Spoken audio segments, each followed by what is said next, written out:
Can you guys hear me? I can hear you, Lisa. I can hear you, Lisa. Thank you.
Sarah, you give me the signal whenever you feel everyone is ready and we can start. Yeah, I don't see Miss Harris or Miss Johnson Watts on yet. Oh, I see Miss Harris now, so it's just Miss Johnson Watts, I believe.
All right, Mr. Freund, I believe we are all here now.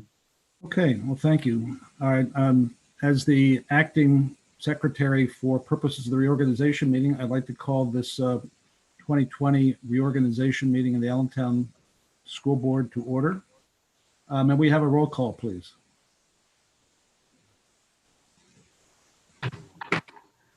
Mrs. Brace, Here, Ms. Conover, Present. Ms. Harris, Here. Mrs. Johnson Watts, Here. Ms. Matheson, Here. Mr. Miller, Here. Mr. Thiel, Here. Ms. Vega, Here. Ms. Wilt. Here. 9 board members are present. Okay, thank you. All right, may we have the Pledge of Allegiance? Pledge allegiance to the flag of the United States of America. Right, with me? One To the nation, republic. under God, indivisible, with liberty and justice for all. There we are. Thank you. Okay, a little out of sync, but okay. And a short moment of silence, as is our policy.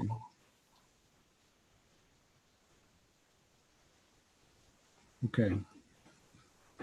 Thank you.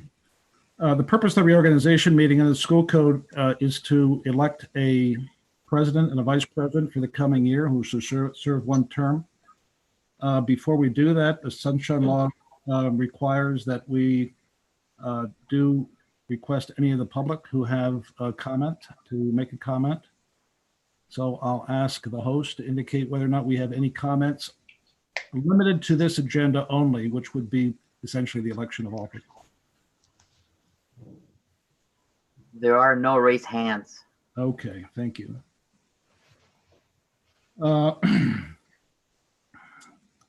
We can and will be part of this minutes of this meeting, submission of proof that the secretary has provided proper notice of the reorganization meeting according to the school code. And we should also, well, that's for the temporary president. Okay. So at this point, we are ready to accept nominations for temporary president, whose job it will be to conduct the election for president. May I have a nomination, please? I'd like to nominate Mr. Thiel. Okay. All right, now we don't need a second, but if someone wants to make a second, or if someone wants to make another nomination, I'd be happy to hear it. Are there any further nominations? All right, without objection, I'll declare nominations as closed. Is there any objection to closing the nominations? Okay, with that, I will accept a motion to elect Mr. Thiel as the temporary president for this reorganization meeting. May I have a motion? I'll make that motion. Okay, we do need a second. I'll second. Okay, since there's only one candidate here, I'll take a voice vote. All in favor of Mr. Thiel as the temporary president, say aye. Aye. Aye. Is anyone opposed? All right, that ends my responsibility. Mr. Thiel, it's your meeting, sir. Thank you, Mr. Freund. Thank you, my colleagues. We'll move on to the nominations for president for the board of directors. I'd like to nominate Nancy Wilkes for the president of the board for 1 year. I think she will do a great job. She's, look, let's face it, she has a horse in this race. She has children or a child still in our district. She has children who have gone through our district, and she understands what we need in our schools. So I nominate Nancy. Okay, so noted. Do I have any other nominations for president of the board of directors?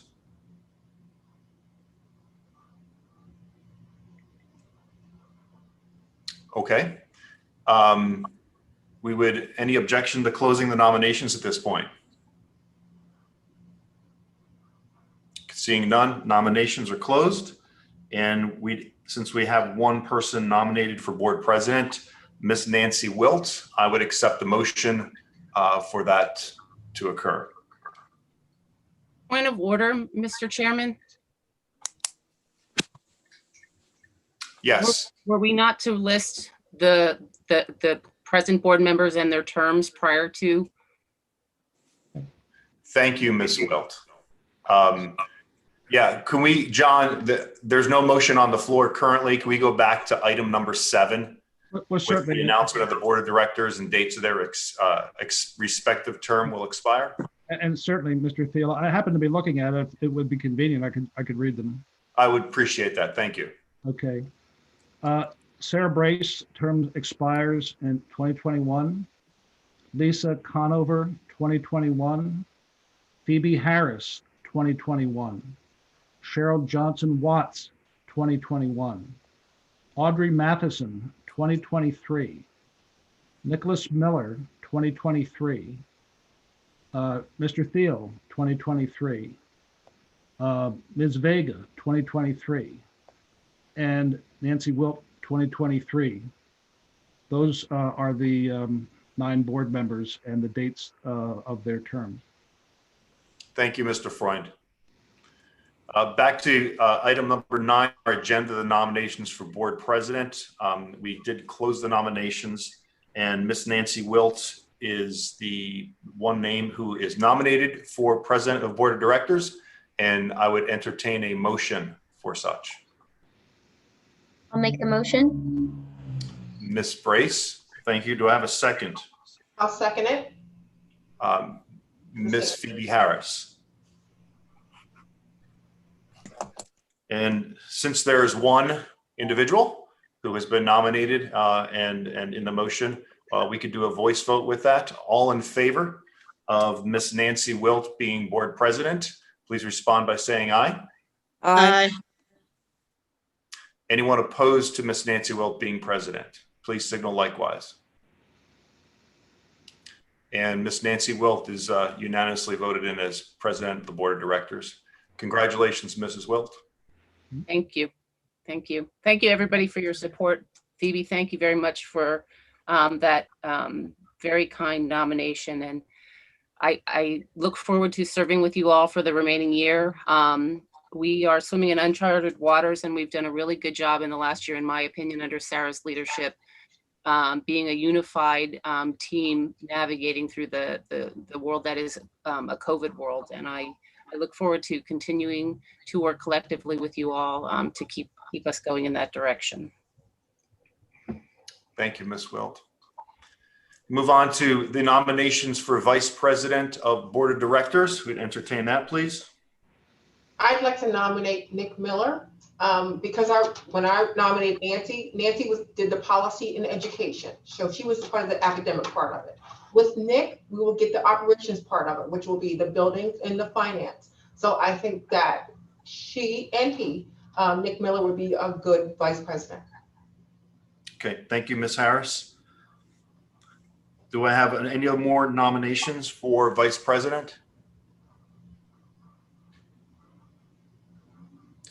Okay, seeing none, we will, and since there's one name on the, that has been nominated for vice president, we'll close nominations unless there's any objection to that. Seeing no objection, I would then entertain a vote for Mr. Nick Miller for vice president. I'll make that motion. Thank you, Ms. Wilt. Do we have a second for Nick Miller for vice president of the board of directors? And I will second the motion. Thank you, Ms. Harris. And again, since one individual has been nominated and in the motion, we'll do this again as a voice vote. And all in favor for Nick Miller being vice president of the board of directors, signal by aye. Aye. And any opposed by the same sign?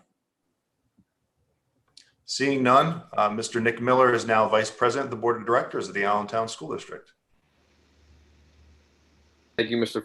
Theo, and looking forward to working with Mrs. Wilt. I think we make a great team, and looking forward to keeping better the district for the children. Okay. Thank you, Mr. Miller. And And I'd entertain a motion to adjourn. So moved. So moved. Do I have a second? Second. And second. All in favor? Aye. Aye. Aye. Thank you, everybody, for a wonderful and brief reorganization meeting. And we'll move on to the the committee meeting shortly. I'll actually hand it over to Ms. Wilt to kind of move us to the next meeting. How's that? Well, I'm chairing the policy committee, which is the first on the agenda. So here we go. Perfect. I think it's policy first. Yes, policy. Bear with me, guys, while I find my notes here. I'd like to call the policy committee meeting of the whole for the Allentown School District to order for today, December 3rd, 2020. The purpose of tonight's meeting is to discuss the revision of policy 226, and then with consideration, move it on to the regular board meeting on Thursday, December 17th, 2020 for official approval. Mr. Parker, do you have any comments to share? No comments. Okay, thank you. Are there any, I don't have my participants sheet up, so bear with me one second, folks. Are there any of those in attendance for the public that have any comments on agenda items?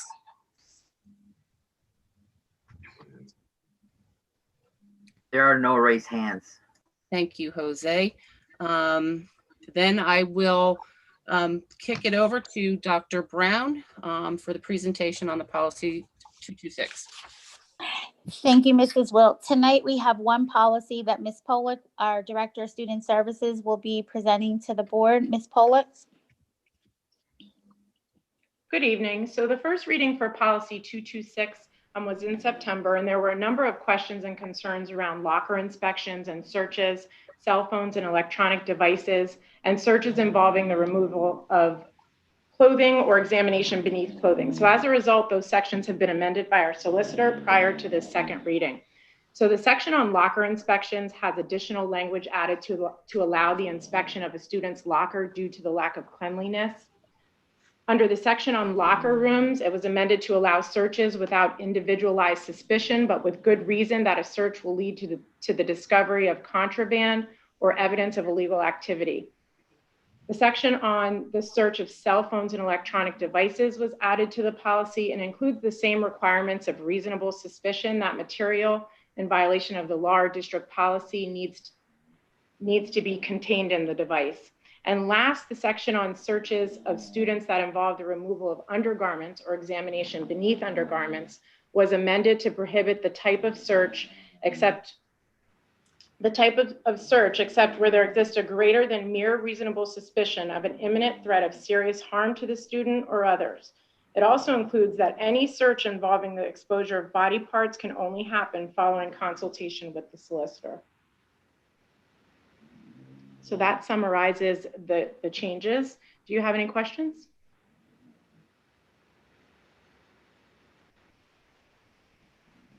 Thank you.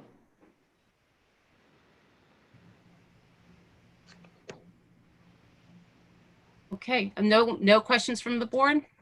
Go ahead. It's not a question, it's more of a comment. I'm still not comfortable with the search involving removal of clothing. I'm just not comfortable with that.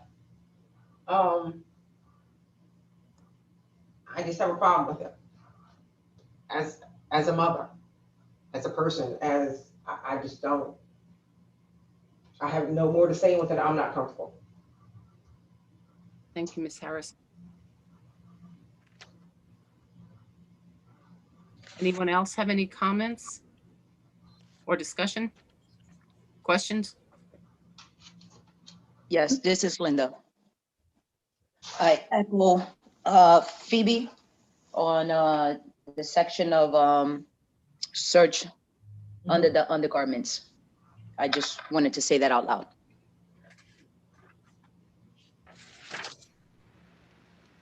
Meaning that is your concern as well, Ms. Vega? Yes, absolutely. That's my concern. Absolutely, it's a huge concern. I've spoken to a few hundred families, and each one of them were also not in agreement due to the verbiage, although I will say out loud, I do agree with some sort of search, just not the way it is currently. Mrs. Wilk, may I be permitted to make a comment? Yes, by all means. I know I had a discussion with Ms. Vega previous to this, and I know that also she and Ms. Harris previously expressed concern about this. First of all, I can assure the board that the language that is there is not only within the constitutional requirements, but also is probably more restrictive. Having said that, I certainly understand and appreciate their concern. And I do believe that we can do a little bit further work on this that would make them more comfortable. I do believe that it's important to have a policy that addresses this most invasive but very rarely used search, if for nothing other than to instruct administration as to the limits of their authority. So I would recommend not having anything, but I think that we could continue to wordsmith this in a way that would make them more comfortable. If that's the pleasure of the committee. Just to Yes, it's the pleasure of the committee. I'm on the policy committee, and I'm not gonna, I thought this part right here was taken out where it says, I think you were going in the right direction. It says, or exposure of private body parts are prohibited except where there exists. That except, why do we need another layer of something to say that you can strip my kid or somebody else's kid? Right. We, not just our school district, but other school districts have problems with people who have authority. So I would never give anyone any permission to determine that this is the exception. So I don't understand why we keep coming back to the table with this saying, take it out of there. How plain can you say it? Just take it out. I don't need anybody to tell me that, well, this is in, extenuating circumstances, or maybe just take it out. If it doesn't matter, take it out. Well, I think what you're doing then is you are not instructing your administrators as to what their limits are. Well, they got to figure it out, but I'm not going to give anybody permission to strip my kid or your kid either. That's where I stand. Okay. I completely agree with Lisa. That was my challenge from the beginning. The verbiage of search and seizure under garments, private body parts are all alarming. You can do a pat down. You'll certainly feel something, but those words are just alarming. Well, this came from it's a standard PSB policy that we really ratcheted back considerably. My recommendation is before you take it out entirely, which again I think would be a mistake, because again I don't think you're helping to protect the kids if there's nothing in there. But I'd suggest we take one more crack at addressing the verbiage and see if we can't make the members who express concern a little more comfortable. They said this is a very standard and thing to have in these policies. I recognize that the reading the wording, it sounds somewhat alarming, but before we take it out altogether, I would really suggest that we try one more time to see if we can't get something that will make you more comfortable. It's not just sounding alarming, it is alarming. And that's the problem we have with it. I don't trust how far people will go with this. I don't trust it. Mm-hmm. Well, I don't like the fact that that these children, no, I don't like it. Body parts, no. Mr. Foyne, would it be appropriate at this time then to entertain a motion to table this? I think it would be, Mrs. Wilk. And then we can convene the policy committee for a co-chairs meeting in the month of January prior to our committee of the whole. I really think it's worth one more shot to see if we can't address this, because I think we'd make a mistake to eliminate it completely, because then we have no direction at all. And there are very rare circumstances in which this kind of a search might be necessary to protect the health and safety of everyone concerned. They're very, very rare, but they may have occasion to be had. So with this degree of concern, I certainly wouldn't recommend going ahead. I'd table it if I were you. I make a Madam motion. Chairwoman, I move to table. Okay. A second. Okay. Motion by Ms. Matheson, second by Ms. Conover. All in favor of tabling this policy? Is there a discussion? I'm sorry, Is Cheryl. there Yes, discussion? There's no discussion on it. you're absolutely right. Go ahead. Okay, because I had my hand up before the motion was made. Yeah, but once the motion is second for a table. Okay, but my hand was ignored when it was raised prior to the motion being made. And that's Even my when fault. the discussion of making a motion came up, my hand was You're raised. right. Point of order, you're absolutely right. Mr. Freund, can Okay. we Certainly. remove the motion? from I, the- I think we just hold that in abeyance and listen to what Ms. Johnson Watts has to Thank say. you. I apologize, Cheryl. Thank you.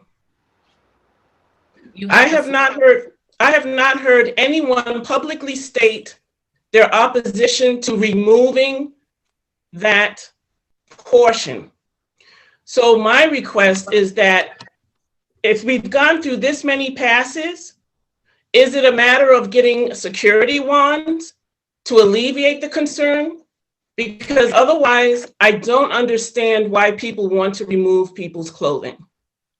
So let's consider that if we go for another pass for the same conversation, which I thought we had all seen enough of, but I guess not. So I'm just asking that one request, that if no one is going to publicly request that that remains in the text, that perhaps we would consider a wand, or will people begin to publicly say why they think it's okay to be there?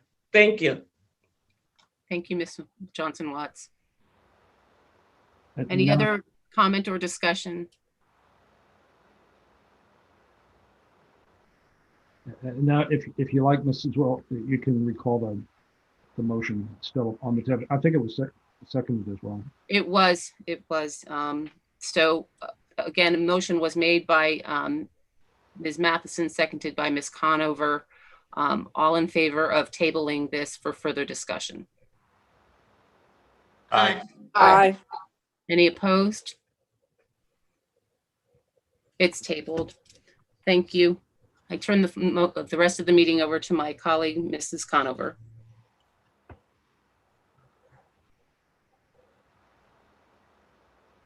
Thank you, Mrs. Wilt. Is there any comments from the public on agenda items, or non-agenda items? Are there any, is there any old business? Any new business? Any grass catchers? Seeing none. Make a motion. Can I have a motion to adjourn this meeting? This So portion of moved. our meeting? Who's that? So moved. That was Nick Miller. Nicholas? Second? Second. Is there any discussion? All in favor? Aye. Aye. Aye. Any Aye. opposed? Thank you. Thank you. Move on to our, Nancy, you don't have to move out the seat because you're doing education, right? I am, and Ms. Johnson Watts, I will make sure that I have the panelist queue up this time so that I see all hands raised before I move on to anything else. Again, my apologies. I still had the attendees up and I didn't see your hand. So I'd like to call the Education Committee of the Whole for the Allentown School District to order for today, December 3rd, 2020. The purpose of tonight's meeting is to discuss proposals before the board to enhance educational opportunities and to then move them forward, these agenda items forward to this month's regular board meeting on Thursday, December 17th, 2020 for official approval. Mr. Parker, do you have any comments to share? No comments. And now let me just pull up my participants again to see if we have any hands for the public. Because at this time, if there is anyone in the public who would like to speak on agenda items, please raise your hand so you can be unmuted and provide comment.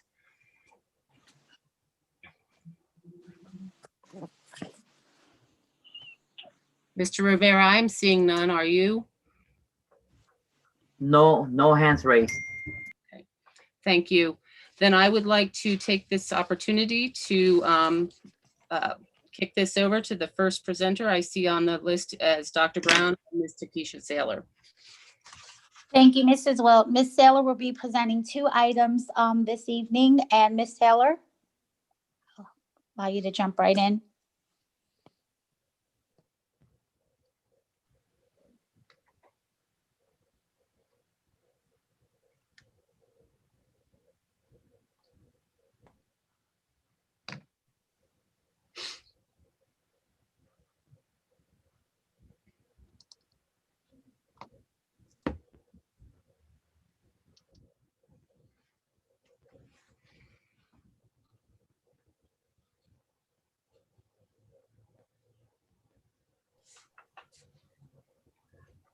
Apologies. I said so much. Requesting board's approval to renew the library research database tool ProQuest at a cost of $27,331.71. The ProQuest library research database is utilized by the Allentown School District secondary schools. This platform serves as a vital digital tool that connects a vast compilation of journals, books, newspapers, and video audio resources. Additional features can be accessed via the district's connection to the Allentown Public Library. The Allentown School District educators use this library resource to provide students with informational references across diverse genres as a literacy support for students of all abilities. This renewal helps the district to facilitate the district's strategic framework, Theory of Action 2, which states that the centering of the district's work on personalized learning and instruction. The total cost again is $27,331.71. Thank you, Ms. Saylor. Are there any questions on the proposal? Any discussion or comments?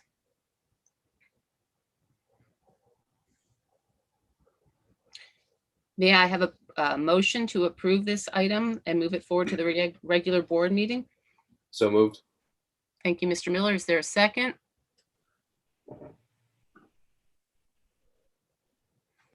I'll second.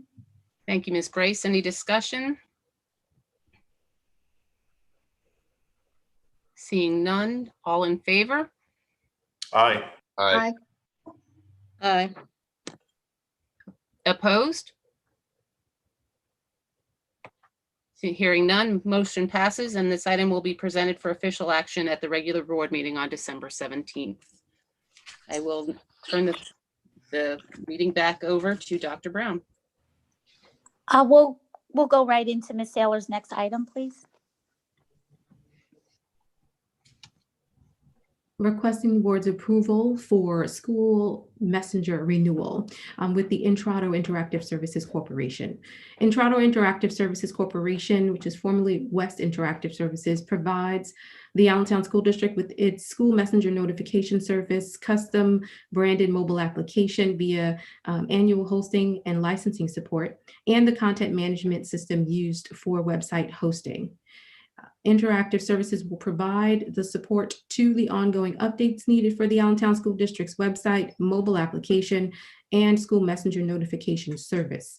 This would include also a zero cost for the use of the K-12 social platform, which is utilized for social media management daily by the school district. The cost of this renewal is $54,588. Thank you, Ms. Saylor. Any questions? Mrs. Bray. I have a question. Thank you, Ms. Grace. Go ahead. I just want to clarify in the contract when it says 12-month unlimited notification service, unlimited truly means unlimited. That we're not capped at any number of phone calls, texts, emails, anything like that. We have not been, no, to my knowledge. Okay.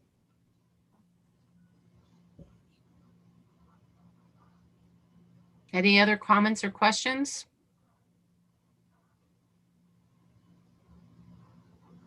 Seeing no other hands raised, I'd entertain a motion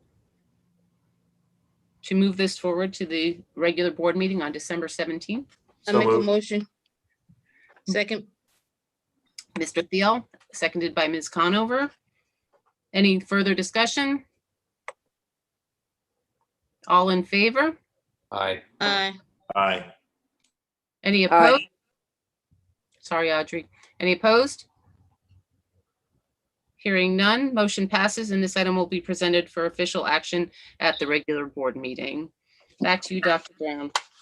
Thank you. The final item on the Education Committee agenda tonight is a proposal and contract from Ed Elements to continue a lot of the professional development work that was started at the beginning of this year to support our instructional staff through our transition to virtual and subsequently into a hybrid or full face-to-face instructional model. So Ms. Smith is here presenting tonight and will share some highlights of what we are requesting this evening.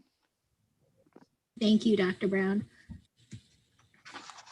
Ms. Saylor, can you please stop sharing the screen so I can pull up my PowerPoint? Thank you.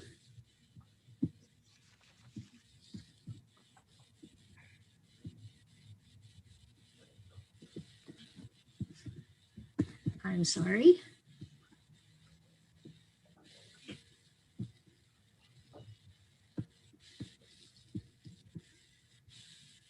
I have to move the taskbar here.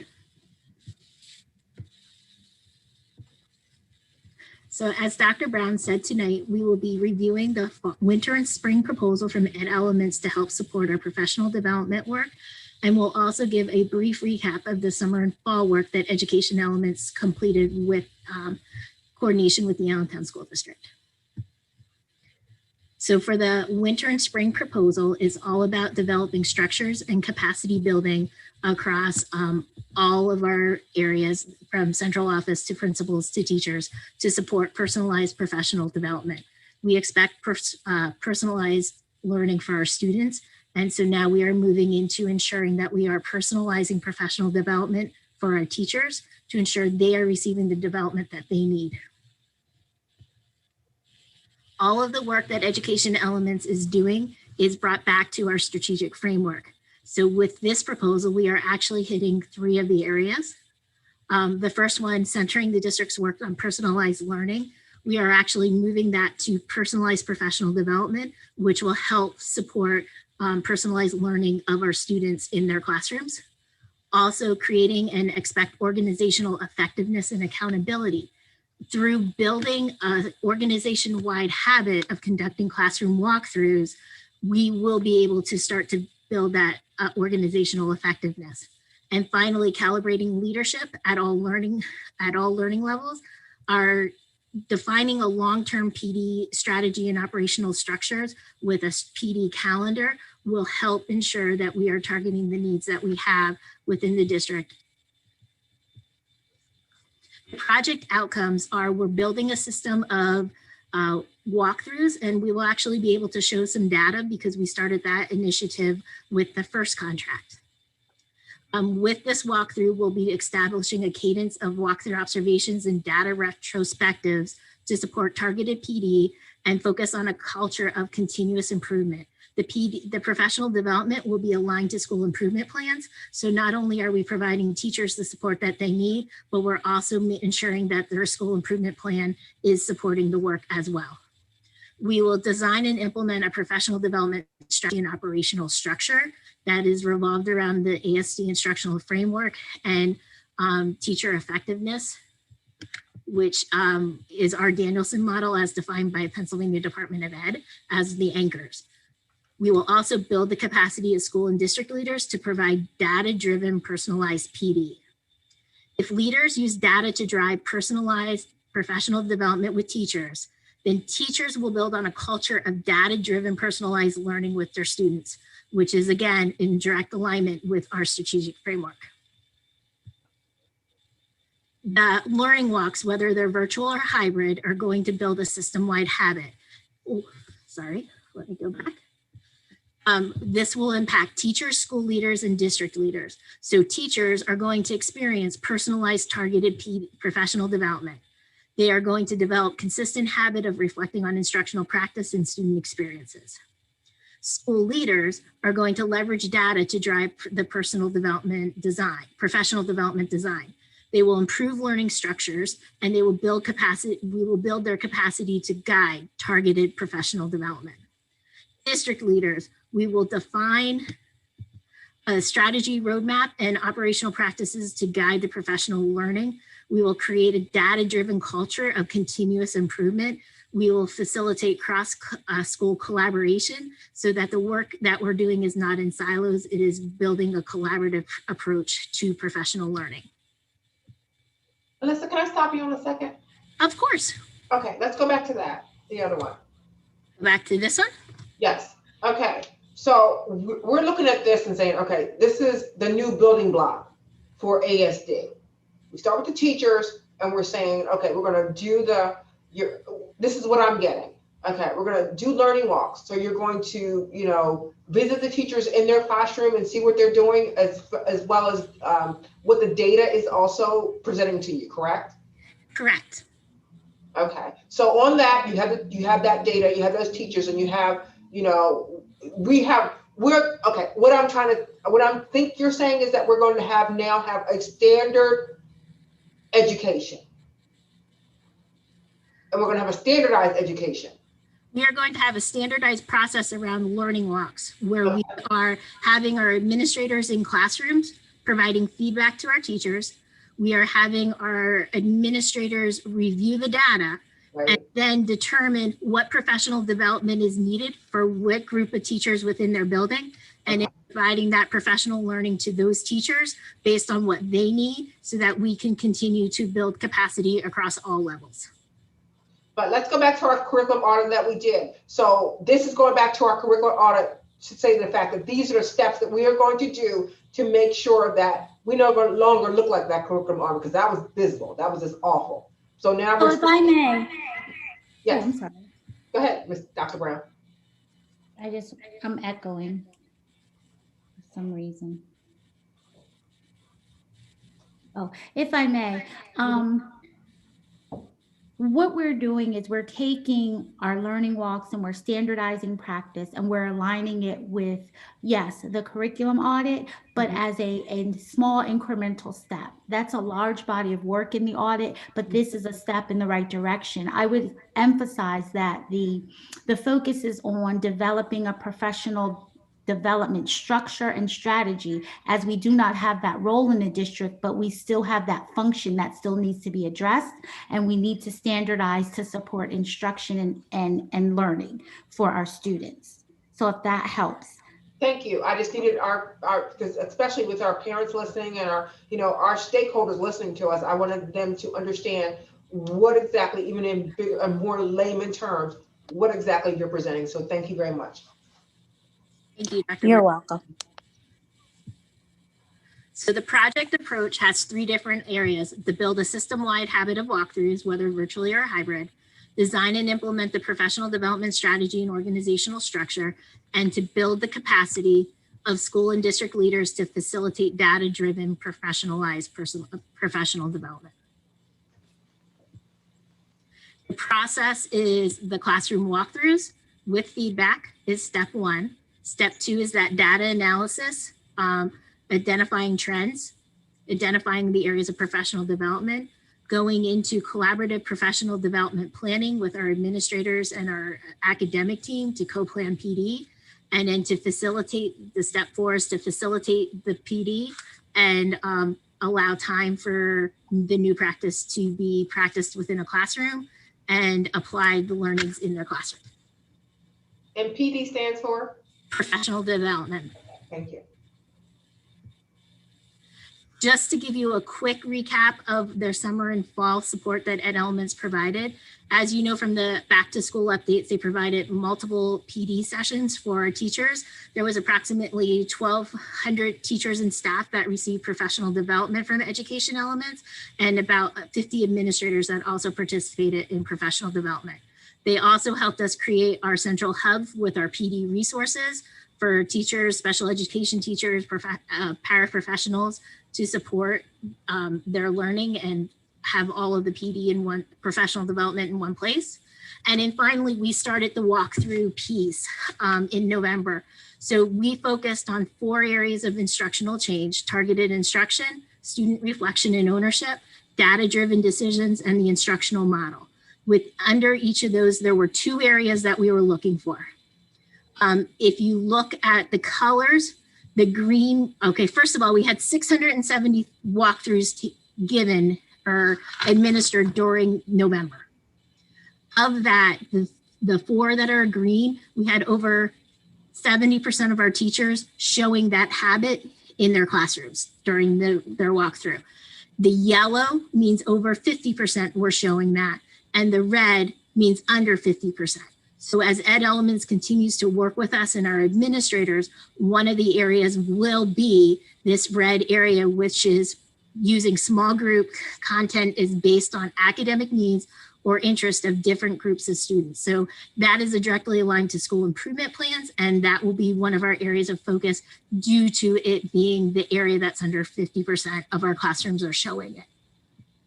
Before you go into, he says questions, thank you. I wanted to go back to, with the virtual walkthrough, but also earlier this year, if I'm correct, weren't our teachers coming in on Saturdays to get some of that professional development?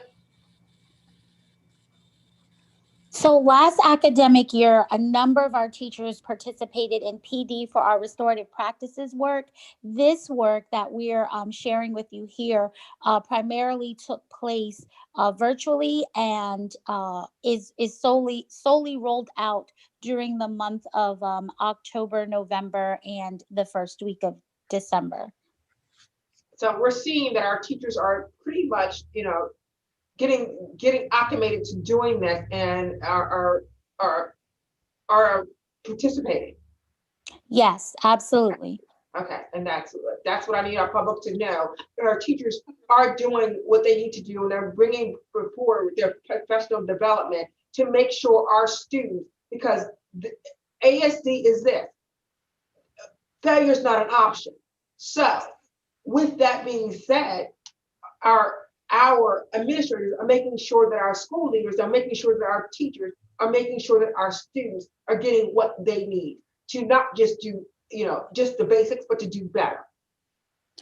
Absolutely. And making sure that any of the investment that we ask our board to allocate, we are investing in systems and processes that are able to be used in the virtual environment as well as a hybrid and then face-to-face environment, so that we are able to sustain and make sure that there's a return on investment regardless of the instructional model that we happen to be using because of the pandemic that we face.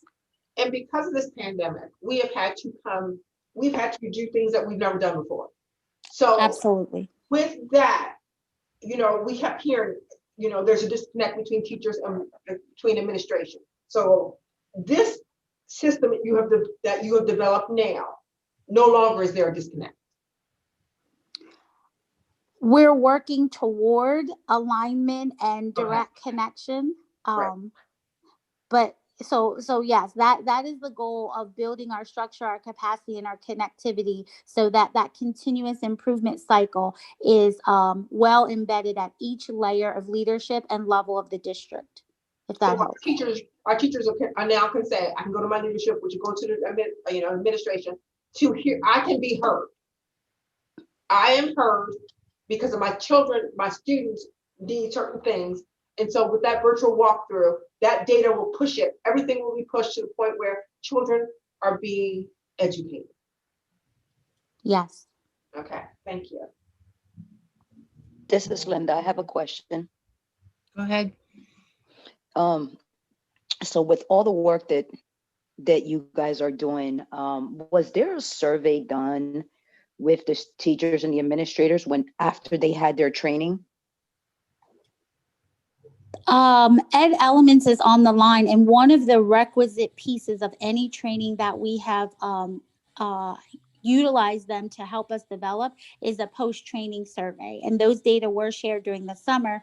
I'm not sure if Missy or Mr. Justin De Leon have any snapshots of that data, but yes, we conduct post-training surveys to help us with addressing any training gaps or figuring out where we may have missed any particular topic. Thank you. Mm-hmm.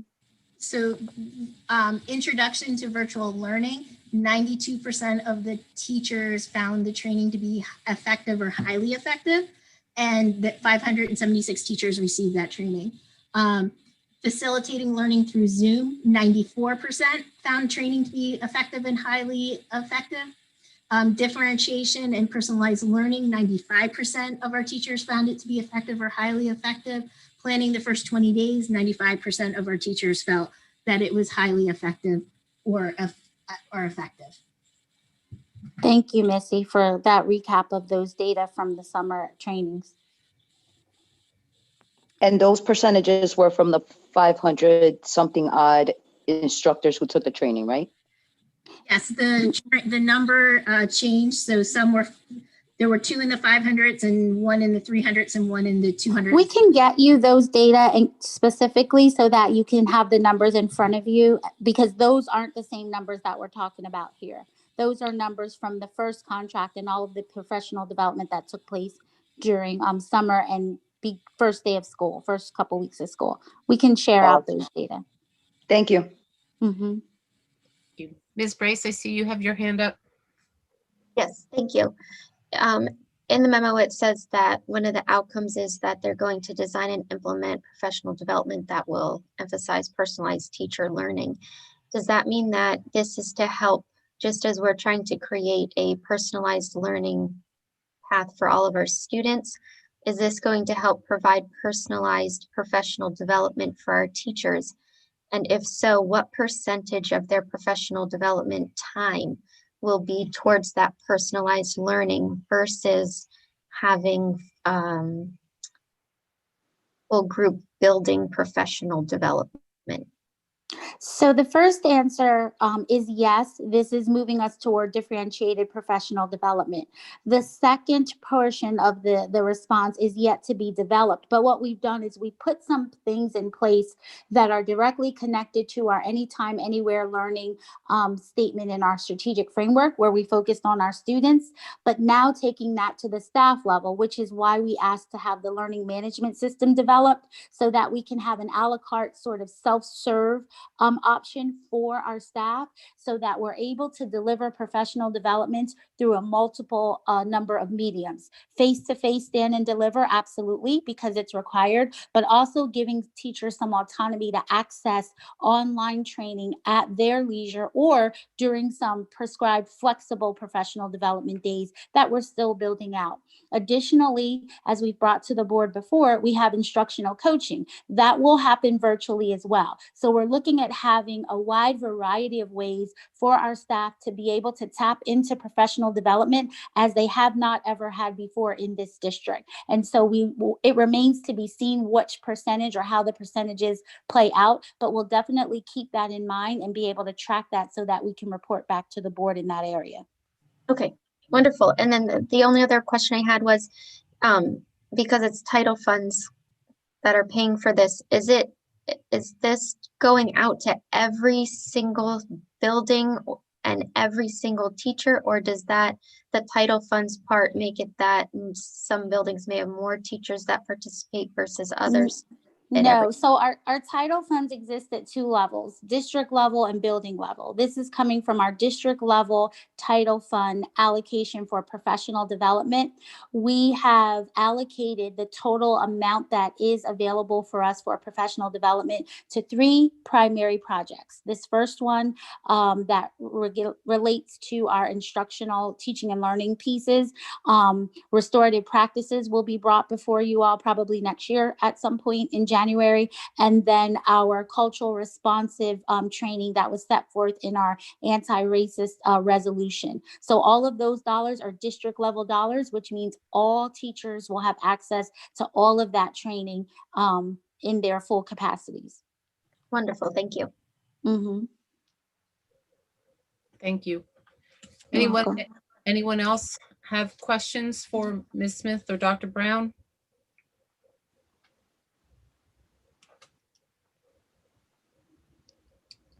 Seeing no additional hands raised, may I have a motion to approve this item and move it forward to the regular board meeting on December 17th? I make a motion. Ms. Conover, is there a second? I'll second. Ms. Brace, any discussion? All in favor? Aye. Aye. Aye. Any opposed? The motion passes and this item will be presented for official action at the regular board meeting on December 17th. At this time, I do believe that is the last agenda item for us, so I will turn the meeting back over to Ms. Conover for further discussion. At this time, do we have any comments from the public on non-agenda items? There are no raised hands. Thank you. So, is there any old business? I have 2 items. Okay. please? The first one is a question. We allocated funds to print workbooks for our primary grades for semester 1. Semester 2, it's my understanding that even if we are back in school, they're still going to be using the curriculum, the online virtual curriculum. And so I'm just wondering if we're going to need workbooks for semester 2. And if so, if we should not be bringing those forward this month, if I count correctly. If we wait till January and it took a month last time to get them printed, the kids won't have their workbooks for the start of semester 2. I know my son's class will be done with their workbooks the week of January 18th, I do believe, if they stay tracking the way they're tracking. So I'm just wondering if that's something that can be brought forth in December to get a quote for our actual board meeting to approve so that we have them for January for the kids. That is, and I'll start and let Dr. Brown tag in. So the trajectory we're on, we have that targeted for January at the latest. We're hoping to get there by December. The issue is making sure that we are dotting every I and crossing every T from a procurement standpoint. So the team is working on that. They actually met on it yesterday, and we'll have an update for you, but we will ensure that there's no lag in terms of having the requisite materials for kids. Okay. And then the other question I have is, now that we're in marking period 2, what have we done so far for children who are not showing up for classes at this point? Have we started getting on parents? Have we started sending truancy letters? Are kids sliding through the cracks? I'm just looking for an update on that. So Dr. Brown, you want to? Sure, I'll start. What I can tell you is we've been looking at attendance every day, probably since the 3rd week of September. Each director and executive director is charged with keeping their finger on the pulse of that data. We get 5 different reports each day. And while we review them at the district level, the directors push into the buildings and make sure and monitor the strategies that are being used by principals, outreach workers, and homeschool visitors to reach out and connect with students that are not attending. We have them arranged by 3, 6, and 10 days, and even students that have had absolutely no attendance disaggregated by subgroups. So I can't speak on the specific strategies because they vary based on the building and the department. I don't know if anyone from our team would like to share. I think you asked specifically what we're doing. Yeah, just so that I guess my concern is if we have kids who aren't attending at all, and teachers are tied to those children, that our teachers aren't being affected negatively by kids not attending school when they're teaching those that are showing up. So how are we holding our parents accountable, I guess, for the kids who aren't coming so that it doesn't negatively affect others in the district? So I'm not aware of any negative effect to teachers. I'd have to defer to someone who could answer that specifically. We try really to focus on outreach and not any sort of punitive accountability that could be misplaced, because there are so many different mitigating factors that are causing students to not be able to log in.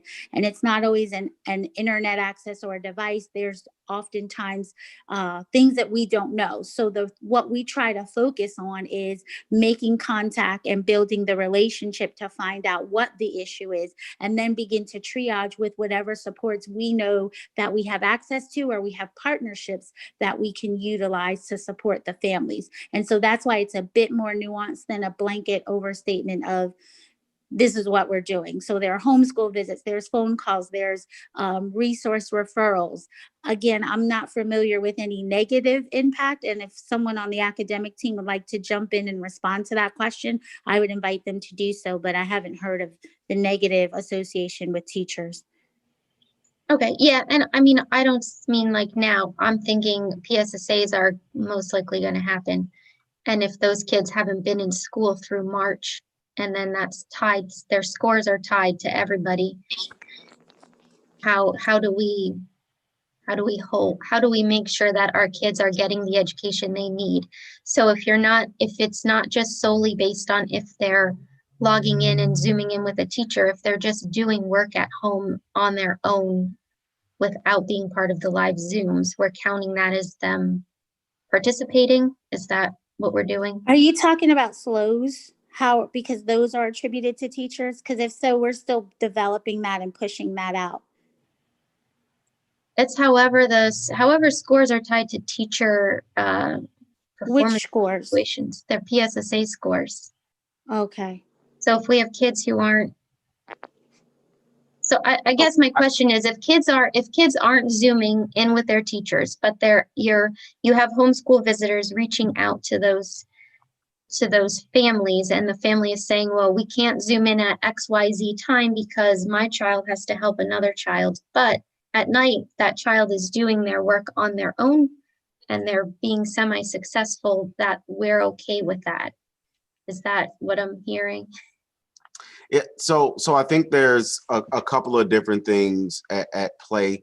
One is the kind of the proactive and supportive mechanisms that we're utilizing and partnering with schools and outside partners to ensure that we can provide and wrap around services and support for kids. So, you know, the homeschool visits, the contacts, et cetera, those things are happening.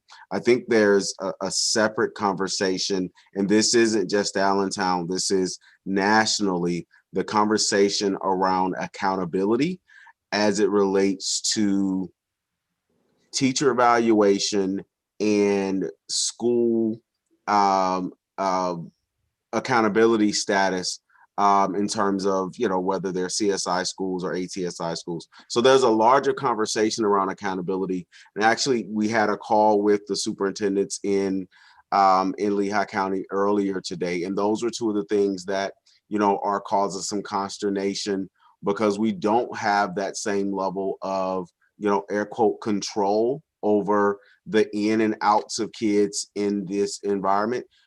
A, being in the building, and B, even in the virtual format, you still don't have them sitting in front of you in a classroom in our traditional sense.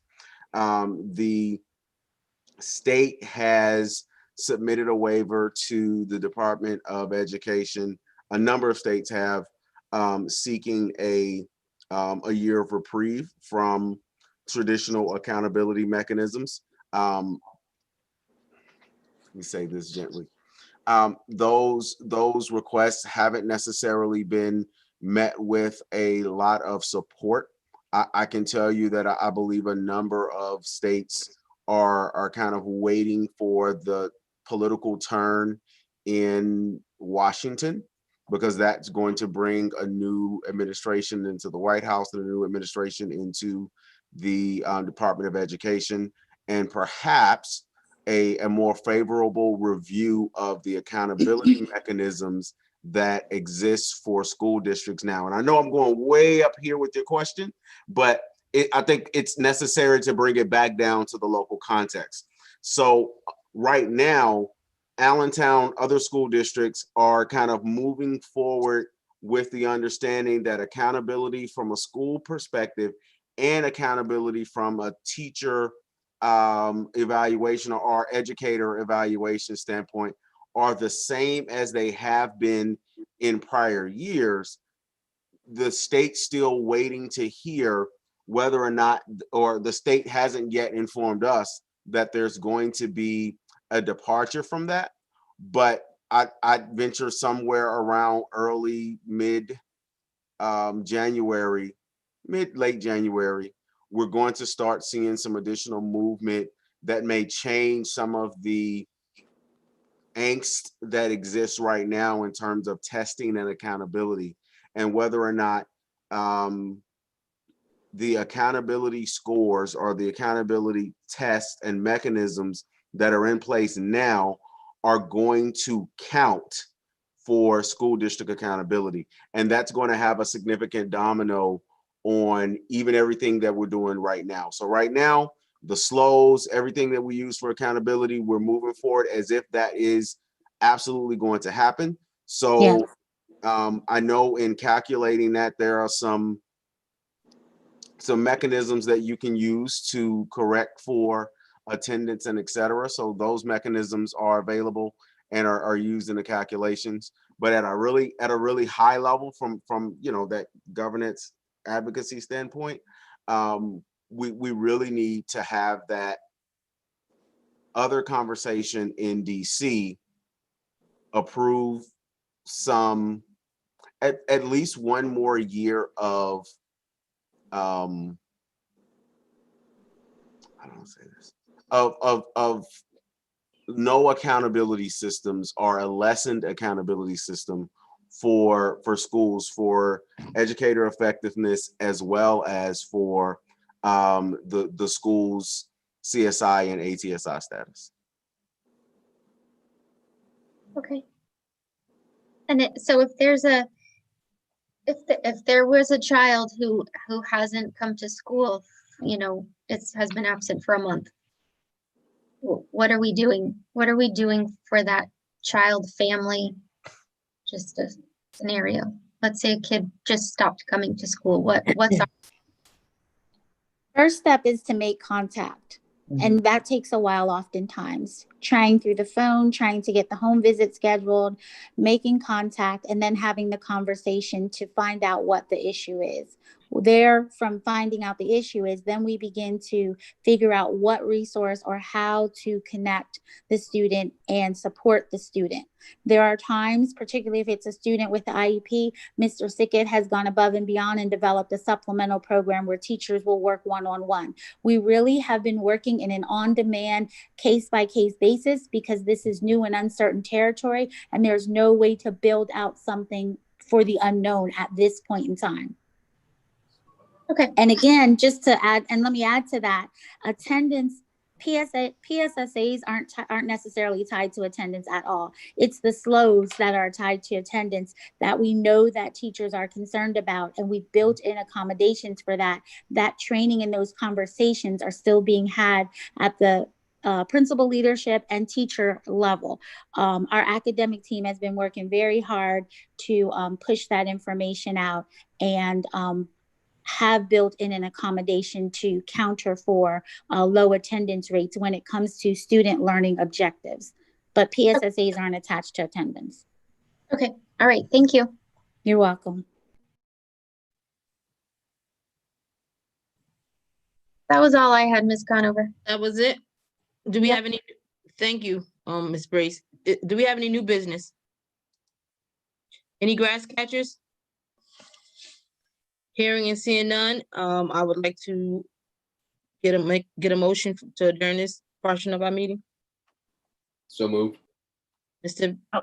Miller. I'll second. Second by Nancy Wilt. All in favor? Aye. Aye. Aye.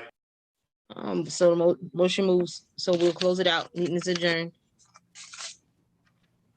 Thank you, Ms. Conover. I'd like to call to order the Building Committee of the Whole meeting for today, Thursday, December 3rd. We have 4 items on our agenda. All of them are PA CoStar's contracts for work that will be done next summer. Mr. Parker, do you have any comments? No comments. Okay. Ms. Ramos, if the board is okay, are we good to take these all in one vote, or do you want to vote individually? The first 3 are HVAC items, and the last one is a window replacement. So if I don't hear any objections, we can take them all together. I would just like to learn more about what the project is that will be done on the HVAC. Yeah, we'll go through all of them. I just mean that we'll go through all 4 contracts and then do one vote at the end. Thanks. Okay, all right. Ms. Ramos, if you want to start, and we'll just go through all 4 of them right in a row. Understood. And Mrs. Brace, you about captured it. This is the time of year when Mr. Smith brings forward his capital projects that are completed out of the 21-22 school year. So typically every December he comes forward with his projects, so he can be in the planning phases in the spring and be ready to go in the summer when the buildings are typically unoccupied. A little different right now, but essentially that's the gist of our timeline. So I'll just turn it right over to Mr. Smith because he obviously can give you greater detail than I. Thank you, Ms. Ramos. So tonight, first, I'm requesting board approval of a PA CoStar state contract with McClure Company, 4101 North 6th Street, Harrisburg, PA, 17110. This is for the replacement of the swimming pool dehumidification HVAC unit, which is located at the Deeriff High School, for the amount of $209,954. This will be funded from the 2021-2022 facilities budget. The agreement and insurance provisions have been reviewed and approved by the district solicitor and our insurance advisors. I recommend this item be considered as an action item at the regular board meeting on December 17th, 2020. Any questions on that item? Ms. Johnson-Watts? Hi, I just have a question regarding HVAC replacement. Given the age of our buildings, normally when you hear about something being replaced, it's the bigger, brighter, whatever the particular year of manufacture lends itself to. But I wasn't sure if the same applies here. Are we adding anything new to the HVAC system, or is it simply, we're making sure that parts don't wear out before they're, before they become totally disintegrated, or you understand where I'm coming from? I do, and permit me to explain. And that will cover all three of these that we're speaking about this evening. But this particular one, the swimming pool dehumidification unit, it's an old antiquated piece of equipment that has outlived its usefulness. We've been spending money on it just to keep it going so we could utilize the swimming pool. But we've come to the point where we can no longer get parts for it, and we're just trying to limp it through to summer to get it replaced. And that stands true for all three that I'm going to present this evening. Okay, so we're pretty much still kind of making do with what we have. We haven't been able to get to a place where we can actually improve upon. This is more about maintaining status quo, even though it may be new, but it's not something that is providing any greater features or anything that may upgrade the service that's being provided by the item. No, you're 100% correct, with the only exception that these new units will provide added efficiency that we weren't having. So it will save on utility bill. Okay, thank you. I just asked because sometimes people think, well, it's been replaced, that now we have additional capacities that we didn't have before, when in reality, we're just making sure that we're able to function. Correct. And thank you for the question. Okay, thanks. So my next item tonight, requesting board approval of another PA CoStar state contract with McClure Company, 4101 North 6th Street, Harrisburg, PA, 17110. This is for the replacement of the Cafe Annex HVAC unit located at William Allen High School for the amount of $126,089. This will also be funded from the 2021-2022 facilities budget. The agreement's insurance provisions have been reviewed and approved by the district solicitor and our insurance advisors. I recommend this item be considered as an action item at the regular board meeting on December 17th, 2020. And may I add to that item that when those renovations were done at William Allen 11 or so years ago, these air conditioning units were not part of that renovation. My next item is also a PA CoStar state contract, McClure Company, 4101 North 6th Street, Harrisburg, PA, 17110. This is for the replacement of 10 classroom HVAC units located at Union Terrace Elementary School for the amount of $582,998. This will also be funded from the 2021-2022 facilities budget. The agreement insurance provisions have been reviewed and approved by the district solicitor and insurance advisors. I also recommend this item be considered as an action item at the regular board meeting on December 17th, 2020. And I can tell you a little more about this one, especially given the price of these units. So they are 10 units. Union Terrace was built in 1955. And in 1971, they put on a classroom and library edition. Given that the heating source in the original building was steam, they put in electric heat pumps in each individual classrooms and library. Since 1971, these are the original units since 1971. And once again, these are completely worn out. These units are heat pumps, so they provide electric heat, which is not the most efficient. And they do provide air conditioning in these classrooms and library.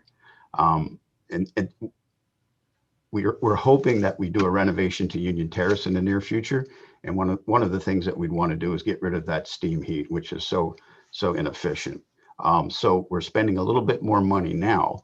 We're going to put hot water heating coils in these units. So when we do change over to hot water heat, these units will already have the coils in them, and we can just pipe to them without having to replace them in their entirety.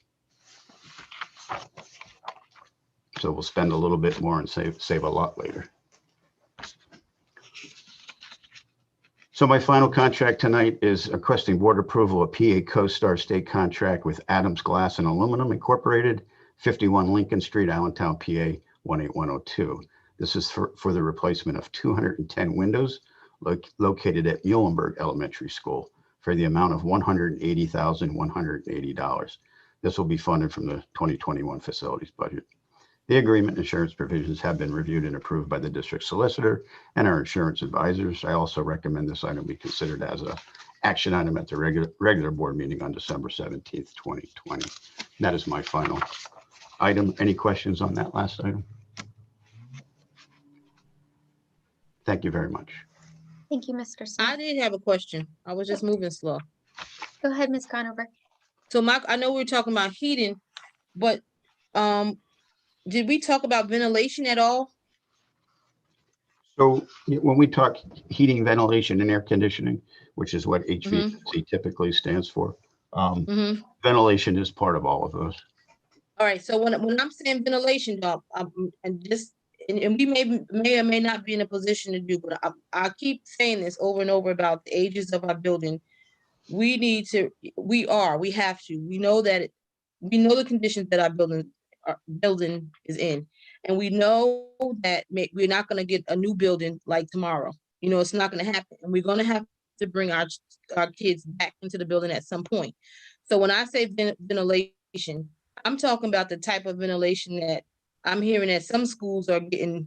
They're newer schools though. They're getting ventilation done so it's safe for our kids to breathe. That's the type of ventilation that I'm talking about. I'm not just talking about your regular HVAC. So if I'm not understanding something, if you could explain that to me, that would be helpful.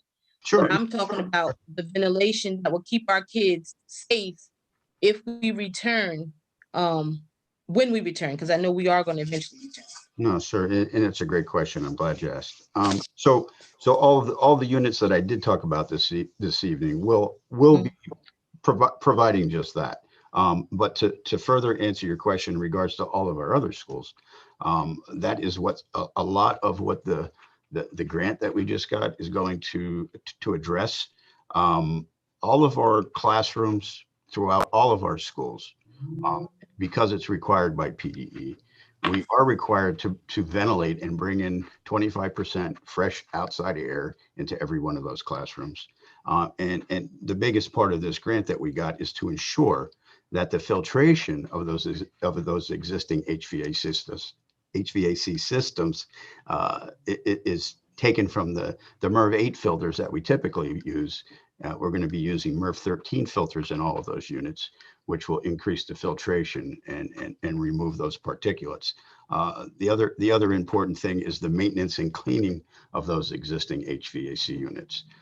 That maintenance includes replacing parts if needed, if they're fan motors, belts, coils, whatever it necessitates. The grant will be taking a large part of that. So all those items that the grant is covering are going even a step further to ensure that all of our classrooms and all of our buildings have the proper ventilation. That grant is also we're going to identify 30 isolation rooms, which is required by PDE. And in each one of those 30 isolation rooms in our buildings, there will be a separate HVAC piece of equipment that will actually create a negative air pressured room, which is necessary to have a true isolation. So we'll be bringing in outside air and exchanging it back out, and it'll be done through HEPA filtration. Also, in all of our HVAC systems, we will be adding the germicidal irradiation devices, which actually kill the virus if it would enter the airstream. So I hope that answered your question. It did. Thank you. You're quite welcome.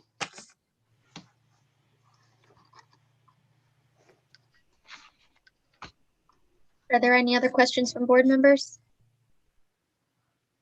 I don't have any questions. This is Linda. I just wanted to say, great job, Tom. You got your hands full. Thank you. Agreed.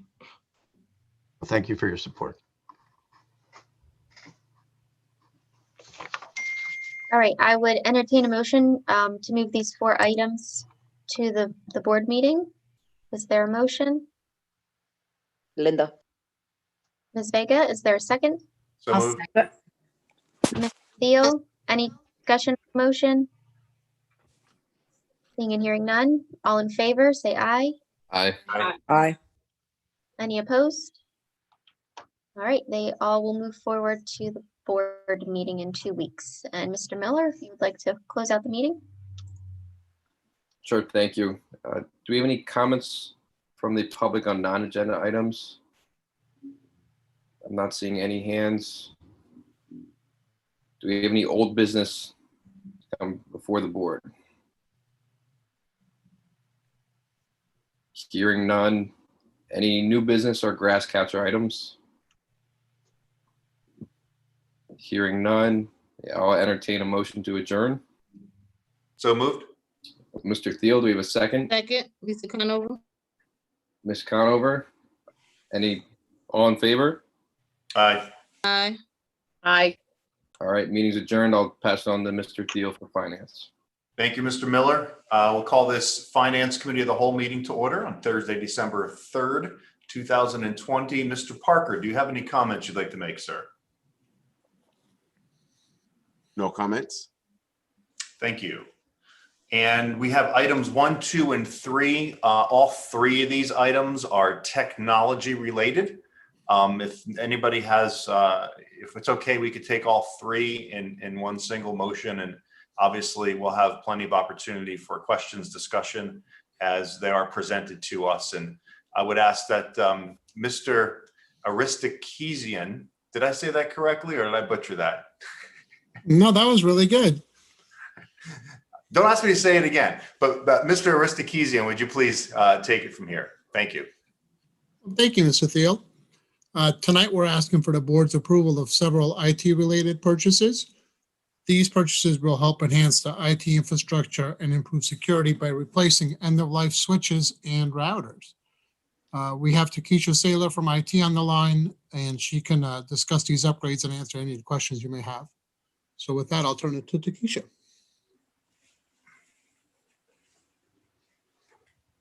Thank you, Harry. The first item up for the board's approval is the request to purchase wireless access points from E+ Technologies for the implementation at Building 21 High School.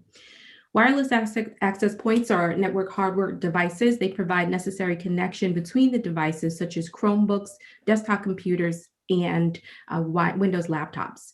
They allow these Wi-Fi enabled devices to connect to the Allentown School District's network. This purchase will increase wireless access within the Building 21 school site and directly contribute to the district's goal of creating learning environments in which anytime, anywhere learning can take place. Progress toward the district's strategic framework goal of centering the district's work in personalized learning and instruction is also achieved via this implementation. The total cost to the Allentown School District's information technology budget will be $3,181.31. The cost of the wireless access points was $21,208.76, of which E-rate is providing a funding commitment of $18,027.45. Thank you, Ms. Saylor. So just to reiterate that the out-of-pocket cost for the Allentown School District for the wireless access points on this one is $3,181 because of the E-rate funding. My colleagues in the public can see there the math that Ms. Saylor had put out there. Any questions for Ms. Saylor on this for my colleagues? Seeing none, Ms. Saylor, would you go on to the next item, please, number 2? Absolutely. Thank you.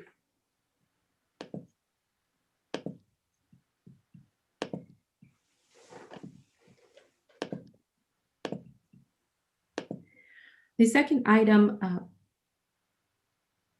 here for the board's approval is replacement of end-of-life switches.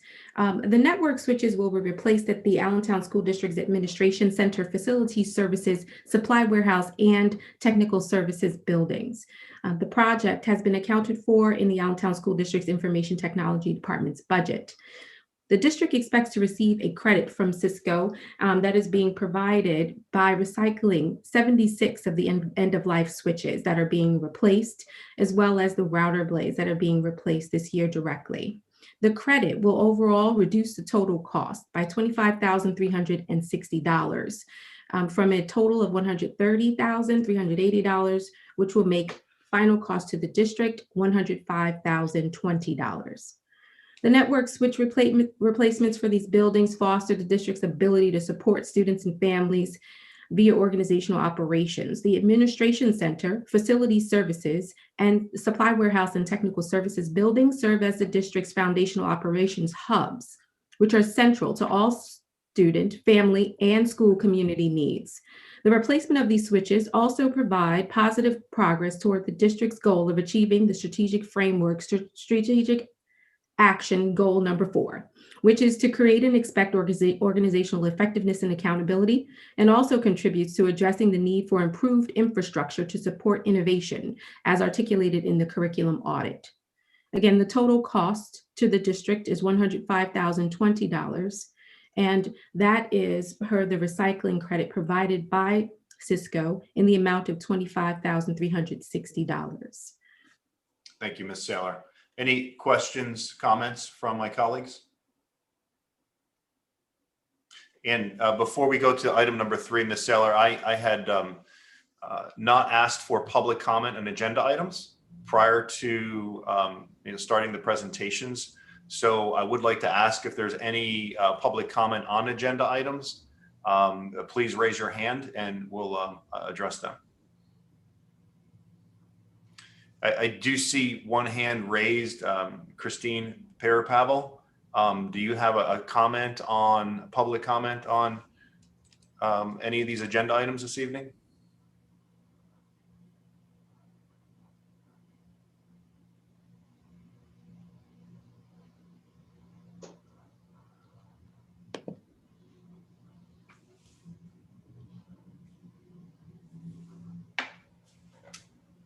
Seeing none, we'll go on to item number 3. Oh, let's go. I had a question.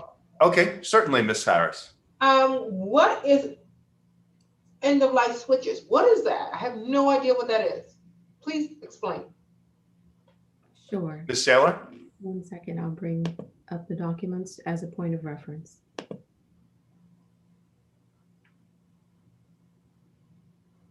And Jose, you're on, you can chime in as well in terms of the description of the switches, since this is in accordance with what you do every day. Sure.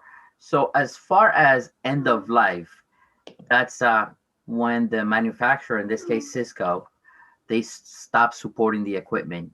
It no longer is supported by the manufacturer. There's no warranty. There's no upgrades. Also, the switches are the network switches that connect that the network. So there's cabling going from these network devices to the classrooms, to the wireless access points. So that's what those switches are, that their function is to connect all devices to the network. So you're saying all these devices, the switches are so everybody can talk to each other? Correct. Right.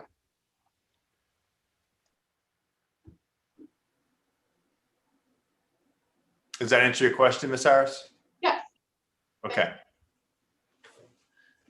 Any other questions or comments, my colleagues, on item number 2? Okay, Ms. Saylor, item number 3, please. Yes. The third item pertains to our core router. Requesting the board's approval of purchase from ePlus Technologies the necessary components to conduct an upgrade to its core routers. This project is to replace all associated hardware. They consist of transceivers, fiber optic cables, for example, in the district's 8 routers that were originally purchased back in July of 2010. They are scheduled to become obsolete or come to their end of useful life in April of 2021. This upgrade will extend the usable life of the district's 8 routers for an additional 5 years, as they too will then become obsolete at the end of October of 2025. This upgrade is also to extend the useful life of the district's 2 wireless service lines, the cards that have been purchased in July of 2010 for another year, as they become obsolete in April of 2022. The core routers, they facilitate information exchanges similar to how we also have information connecting by way of the switches. They communicate the information in packets. The packets transmit data between devices using what we know as Internet Protocol addresses, or IP addresses. The data transmissions foster connectivity between devices and their needed internet and network server connections, and can help the district to determine device identity components, such as the internet service provider, the device location, and the end user's identity. This upgrade directly addresses the district's goal of providing an environment which supports anytime, anywhere learning, as documented in the strategic framework, and also supports an outlined need for foundational infrastructural improvements stipulated in the district's curriculum audit. The total cost to the district and the Allentown School District's information technology budget is $86,825.70. This is the bottom line cost after an E-rate funding commitment of $260,277.58. Thank you, Ms. Saylor. Questions, comments from my colleagues? Question. Certainly. Can we put this in layman terms? I don't understand nothing y'all just said. Do you mind if I take a stab at it, Ms. Saylor? Sure. So there's the core routers in a network are actually the base foundation of all the communication that happens. And that equipment does become obsolete. Typically, that equipment is depreciated over a 5 to 7 year period of time, which means its true value is gone after 7 years.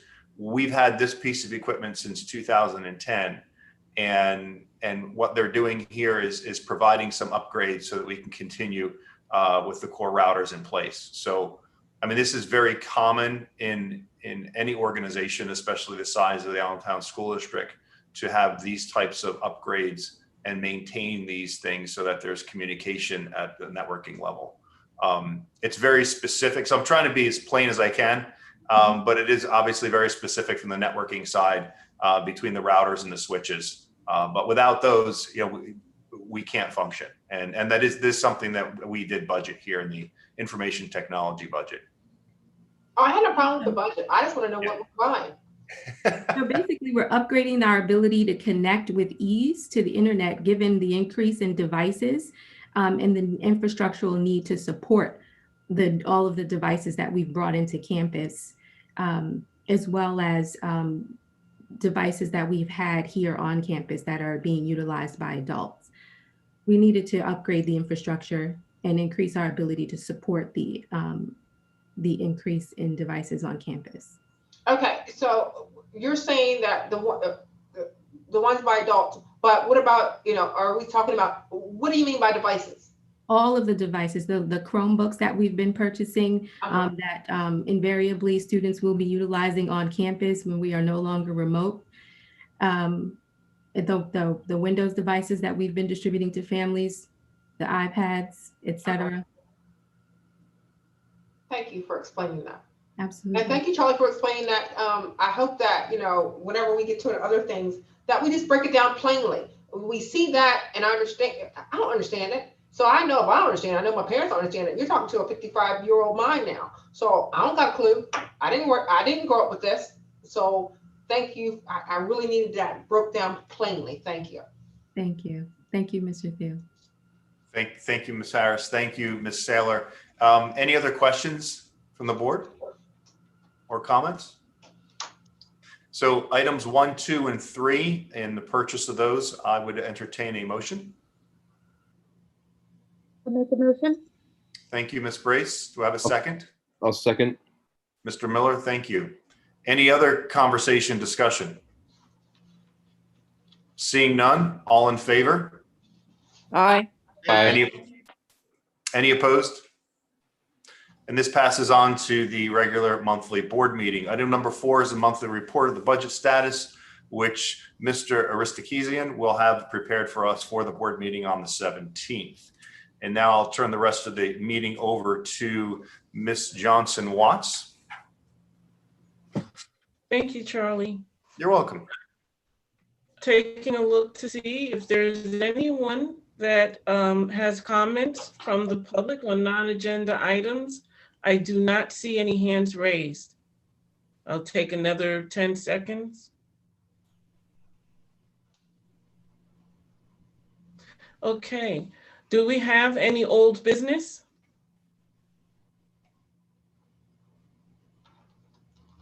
Do we have any new business or grass catchers? Okay, is there a motion for us to adjourn? So moved. The motion. Okay, so it was moved by Ms. Wilt, seconded by Ms. Conover. Any discussion? I think we're all ready to go. Okay, all in favor? Aye. Any opposed? Okay, and well, that concludes our Finance Committee of the Whole. Thank you and have a good night. Good night, everyone. Good, everyone. Night. Good night.